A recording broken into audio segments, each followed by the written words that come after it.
Capítulo 18. Obsessão. No livro Missionários da Luz, parte 3. Até onde vai o direito de fazer justiça com as próprias mãos? Não decorreram muitos dias e, em companhia do instrutor, penetrei sumamente interessado o conhecido recinto. O pessoal estava agora reduzido. Em derredor da mesa, reuniam-se tão somente 2 médiuns, 6 irmãos experimentados no conhecimento e prática de problemas espirituais e os obsediados em tratamento. Os enfermos, em número de 5, apresentavam características especiais. 2 deles, uma senhora relativamente jovem e um cavalheiro maduro, demonstravam enorme agitação. 2 outros, ambos moços e irmãos pelo sangue, pareciam completamente imbecilizados e, por último, observamos a jovem a que Alexandre se referira, que se controlava com esforço ante o assédio de que era vítima. As entidades inferiores que rodeavam os doentes compareciam em grande número. Nenhuma delas nos registrava a presença, em virtude do baixo padrão vibratório em que se mantinham, mas se sentiam à vontade no contato com os companheiros encarnados. Permutavam impressões entre si, com grande interesse e através das conversações deixavam perceber seus terríveis projetos de ataque e vingança. Nesse trecho, quando André Luiz fala em espíritos inferiores, ele não está se referindo a uma condição de criação diferente ou uma condenação eterna. Está se referindo aos objetivos, aos pensamentos, aos sentimentos e, de maneira geral, às manifestações íntimas de cada ser. E sobre a parte dos espíritos não perceberem André Luiz e os demais, podemos utilizar a analogia do prédio vibracional. Imagine o difícil. Aqueles espíritos envolvidos em pensamentos de vingança e sofrimento estariam como pessoas no primeiro andar. Eles enxergam aquilo que está ao seu redor, mas não conseguem perceber, naturalmente, quem está nos andares superiores. Já os espíritos em condições mais elevadas conseguem observar o que acontece nos andares inferiores. Não porque estejam escondidos, mas porque a percepção não é necessariamente igual para todos. Por isso, aquelas entidades se sentiam perfeitamente à vontade no ambiente e sequer registravam a presença de Alexandre e dos demais benfeitores. Seguia-lhes atentamente a movimentação, quando fui surpreendido com a chegada de 2 amigos de nosso plano, para os quais olharam os obsessores com certo receio. São nossos intérpretes junto das entidades perseguidoras, exclamou Alexandre, elucidando-me. Em virtude da condição em que se encontram, podem ser percebidos por elas e manter estreita ligação conosco ao mesmo tempo. Assinalando a serenidade com que sorriam para nós, sem partilharem de entendimento direto com os instrutores de nossa esfera, ali presentes, ouviu o meu orientador explicar. Já se encontram de posse das instruções precisas aos trabalhos da noite.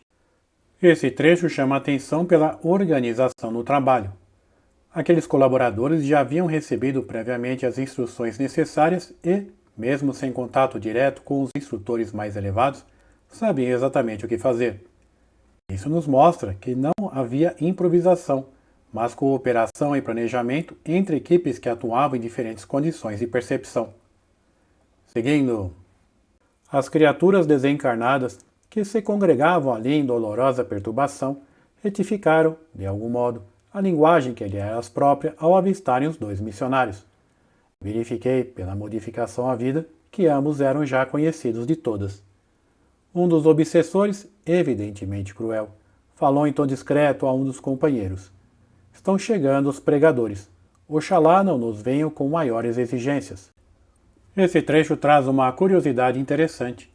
Um dos espíritos utiliza a expressão Oxalá, que hoje muitas pessoas associam imediatamente à Umbanda. Mas vale lembrar que a palavra é muito mais antiga e significa algo como tomara ou quem dera, sendo utilizada há séculos em diversos contextos culturais e religiosos. Isso talvez nos lembre de algo importante. As palavras podem atravessar tradições diferentes sem pertencer exclusivamente a uma delas. Por isso, antes de associarmos determinados termos a uma religião específica, convém evitar preconceitos e lembrar que a espiritualidade é muito mais ampla do que os nomes pelos quais os homens a interpretam. E, voltando à cena, é interessante perceber que aquelas entidades já conheciam os 2 missionários e, pelo tom da conversa, não pareciam muito satisfeitas com a chegada deles. Seguindo, Não sei o que desejam estes ministros, respondeu o interlocutor, algo irônico. Porque, afinal de contas, com sede e água dão-se a quem pede. Parece-me que convidaram os da mesa a cansar-nos até o esquecimento de nossos propósitos de fazer justiça pelas próprias mãos. Palavras o vento leva, aduziu o outro. A essa altura, os novos amigos entravam em palestra com as entidades da sombra. Um deles dirigiu-se a uma senhora desencarnada, em tristes condições, que se ligava a um dos obsediados em posição de idiotia e falou-lhe bondoso. Com que então, minha irmã parece melhorada, mais forte, ainda bem. Repare que não existe agressividade nem condenação. O diálogo começa de maneira simples e respeitosa.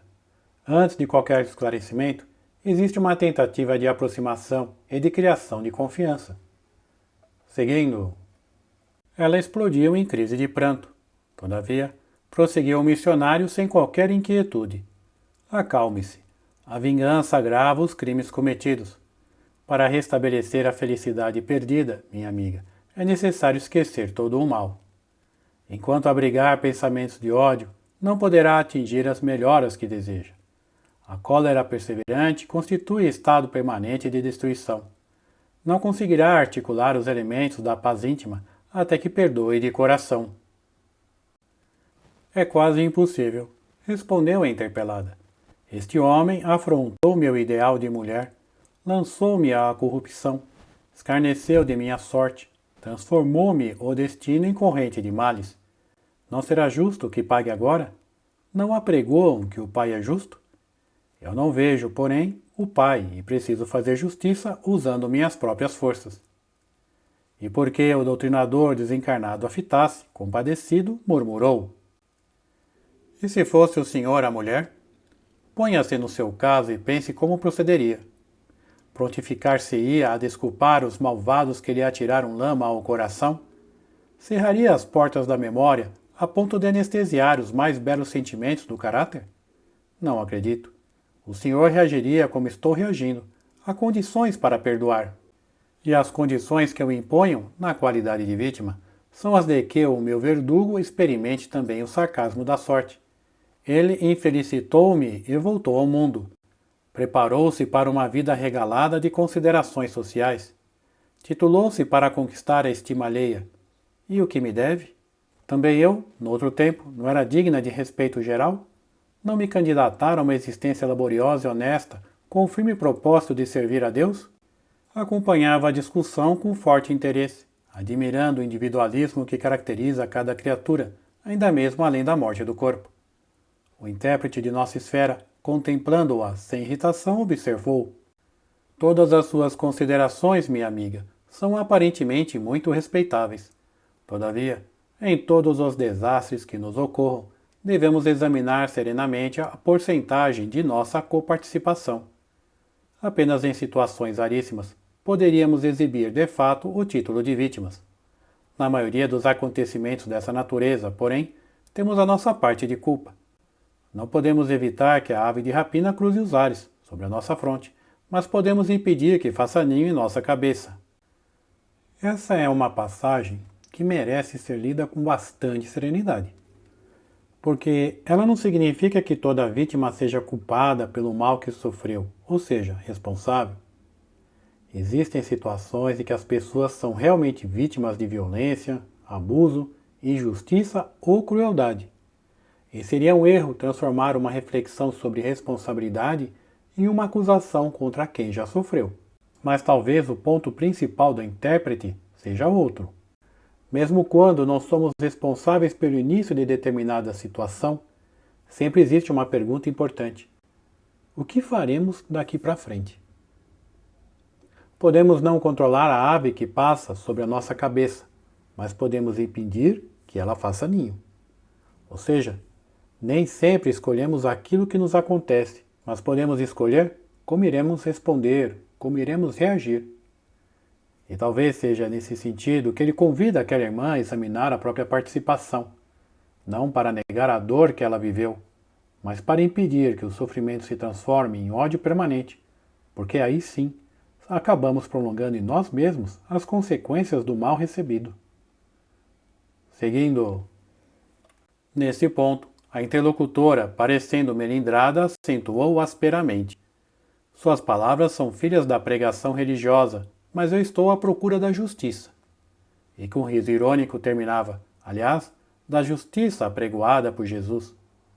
O missionário não se exaltou ante o sarcasmo do gesto que acompanhou a observação ingrata e disse-lhe bondoso: a justiça. Quantos crimes se praticam no mundo em seu nome?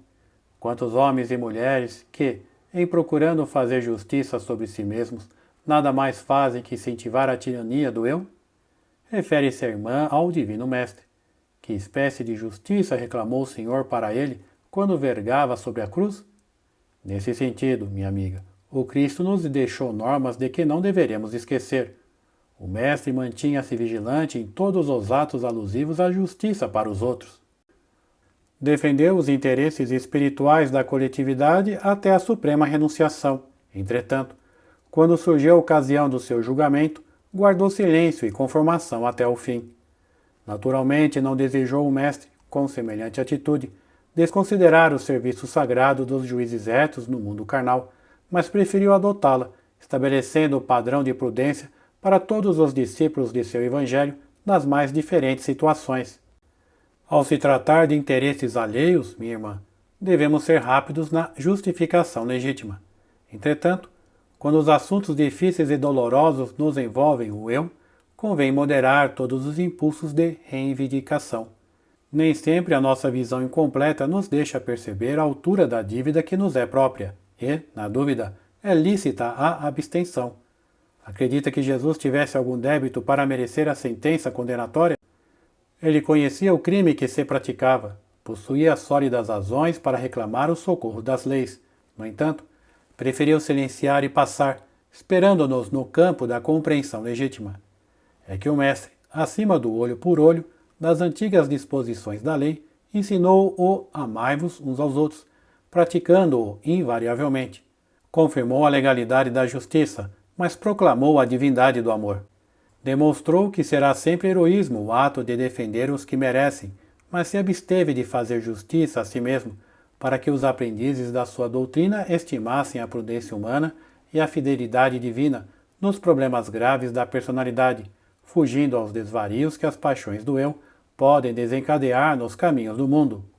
A interlocutora, em face da argumentação veementemente e bela, emudeceu, fortemente impressionada. E Alexandre, que seguia, também comovido, as explicações do intérprete, observou-me. O trabalho de esclarecimento espiritual, depois da morte, entre as criaturas, exige de nós outros muita atenção e carinho. É preciso saber semear na terra abandonada dos corações desiludidos, que se afastam da crosta sob tempestades de ódio e angústia desconhecida. Diz o livro sagrado que no princípio era o Verbo. Também aqui, diante do caos desolado dos espíritos infelizes, é necessário utilizar o Verbo no princípio da verdadeira iluminação. Não podemos criar sem amor, e somente quando nos preparamos devidamente, edificaremos com êxito para a vida eterna. Fim do capítulo 18, Obsessão, do livro Missionários da Luz, parte 3.